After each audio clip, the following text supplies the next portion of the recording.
Hello and welcome to our next lecture on deep learning. Today we will look at more advanced cells for recurrent neural networks, so-called gated recurrent units. These gated recurrent units, they introduce the ideas of gating mechanisms to modify the hidden state of recurrent neural networks. In particular, they modify the way that information flows along the hidden state. Remember that in a recurrent neural network, an early observation could be highly significant for all future observations. For example, if the first observation contains a checksum and the goal is to discern whether the checksum is correct at the end of the sequence, you need to carry this checksum all across the sequence. So the first token in this example is vital. And this also means that we have to assign a very large gradient to this single observation, since it affects all subsequent observations. Thus, we would like to introduce some mechanisms for storing vital information in the form of a memory cell. On the other side, some symbols carry no important meaning at all. So for example, when passing a web page, there is auxiliary HTML code that is irrelevant for assessing the page sentiment. Thus, we would also have a mechanism for skipping such unimportant symbols in the latent state. There may also be a logical break between parts of a sequence. So think about the transition between one and another chapter in a book, or transition between a bear and a bull market in securities, so in the stock market.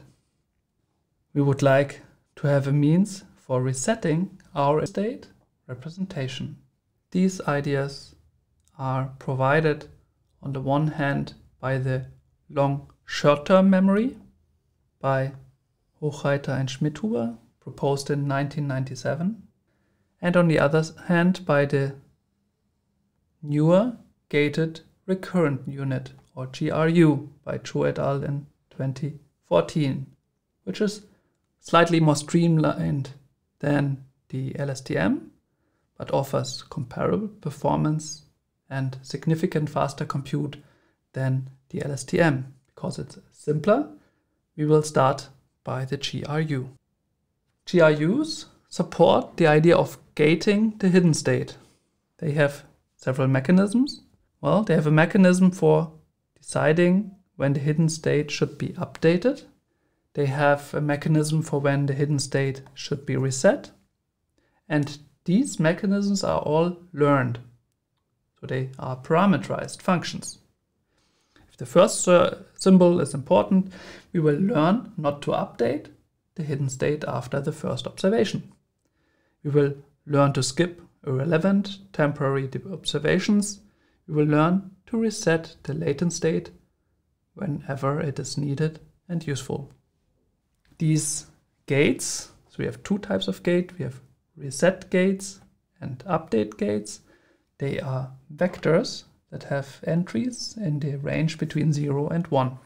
Because they are values between 0 and 1, they enable what is called convex combinations of a hidden state and an alternative. So say we have our hidden state h t minus 1, and we take this convex combination. So we have number a between 0 and 1, and we have an alternative.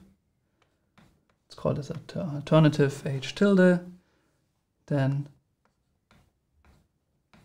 a convex combination between ht minus 1 and our alternative would be given by the sum, the weighted sum with a times ht minus 1 plus 1 minus a times h tilde.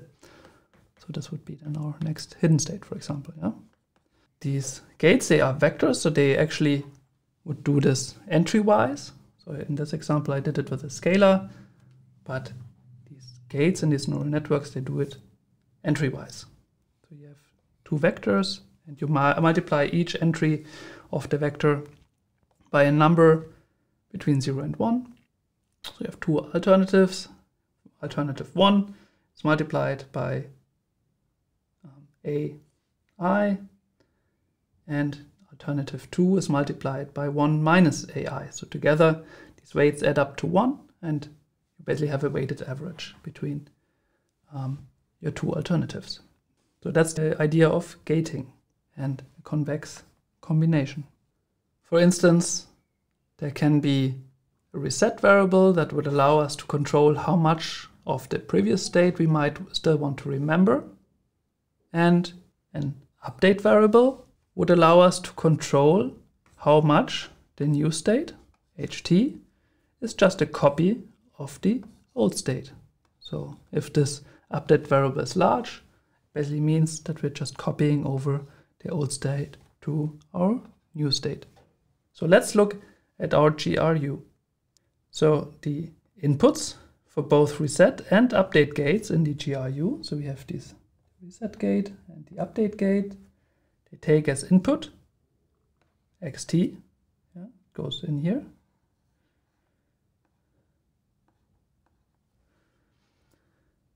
and the hidden state ht minus 1. And the output is given by a fully connected layer with a sigmoid function. So this is not plotted here. We see that there are several types of arrows. So whenever something goes in, such as here, and then the arrow goes in two ways, we're just copying whatever goes in here. And what goes in here, in this case, it's actually two arrows that come together. It's the concatenation of xt and ht. And then we have these fully connected layers that have sigmoid activation functions in this case. So assume we do mini-batch stochastic gradient descent, then the input from a given mini-batch is a matrix xt, which has n examples. So n is the size of the mini-batch. Each example has d features or number inputs. Then the hidden state at time point t minus 1 is the matrix ht minus 1, which again, we have n examples and h as the dimensionality of the hidden state. In this case, the reset gate rt would be computed as an n by h matrix. It would be computed as sigma, so this nonlinearity of the linear function between xt and ht minus 1. So xt is multiplied by a weight matrix xr, a weight matrix that goes from the input x to our reset gate r. That's why we have xr here.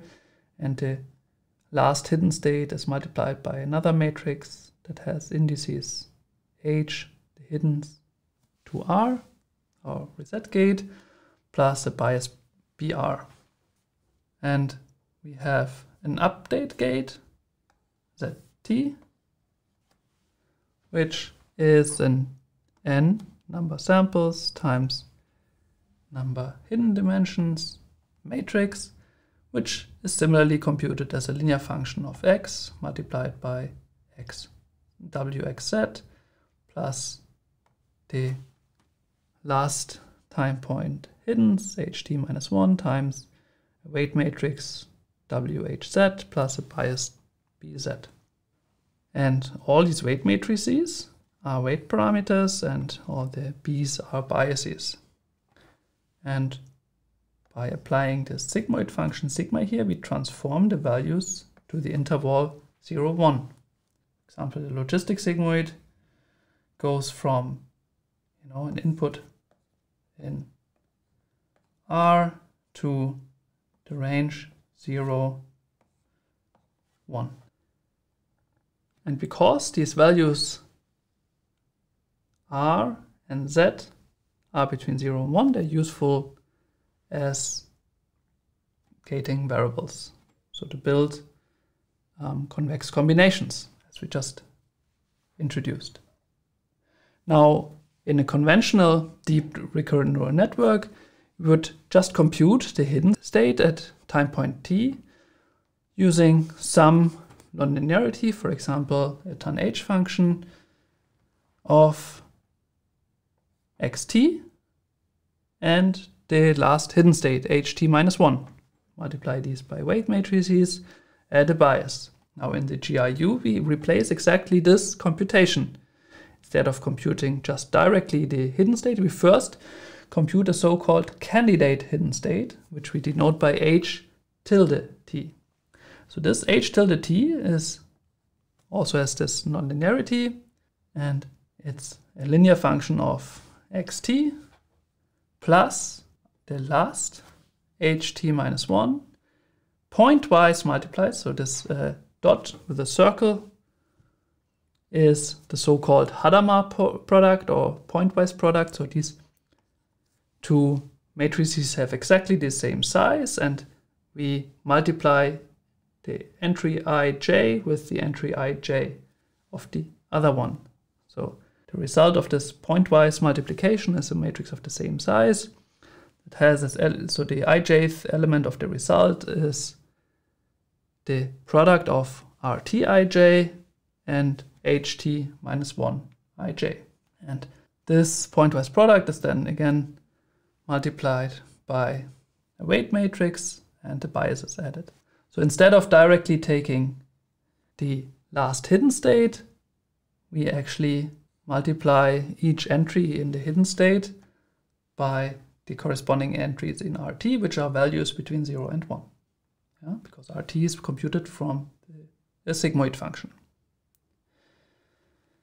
That means that if the values in RT are close to 1, we recover the conventional deep recurrent neural network computation. However, if they're close to 0, we just get a multi-layer perceptron back, because we just have the inputs and the bias. So we lose the recurrence in the case of RT close to 0, which means that any pre-existing hidden state would be reset. Thus, R has the name reset gate, because it resets the hidden state. The update gate determines the extent to which the new hidden state ht is just the old hidden state ht minus 1. So how much we just copy information over to the next state, and by how much the new candidate state that we just computed using the reset gate ht tilde is used. The gating variable zt takes the element-wise convex combinations between these two candidates that we just computed. So zt again has values between 0 and 1, so we can use it for convex combinations. ht, the new hidden state, is computed as the convex combination of ht minus 1 and h tilde t. ht minus 1, the old hidden state, and our candidate hidden state that we just computed from the reset gate. So if the entries in zt are close to 1, we just copy over the old state for this particular entry. Remember, this is all done element-wise. So the information from xt in this case is essentially ignored. So we ignore the current input, effectively skipping the whole time step t in this dependencies chains along the hidden state. For zt's that are close to 0, the new latent state ht approaches the candidate state ht. So we would accept the new candidate instead of copying over the old hidden state. Let's sum gated recurrent units. So gated recurrent neural networks are better at capturing dependencies for time series with large step distances. Reset gates help us to capture the short-term dependencies in the time series, and update gates help us capture long-term dependencies by copying over elements of the old time step or old hidden state. GRUs contain basic recurrent neural networks as extreme cases whenever the reset gate is switched on, in which case they ignore sequences as needed. And GRUs help code with the vanishing gradient problem in recurrent neural networks much better, as they capture dependencies better for the time series with large time step distances. And with this, I want to say thank you and see you next time. Bye bye.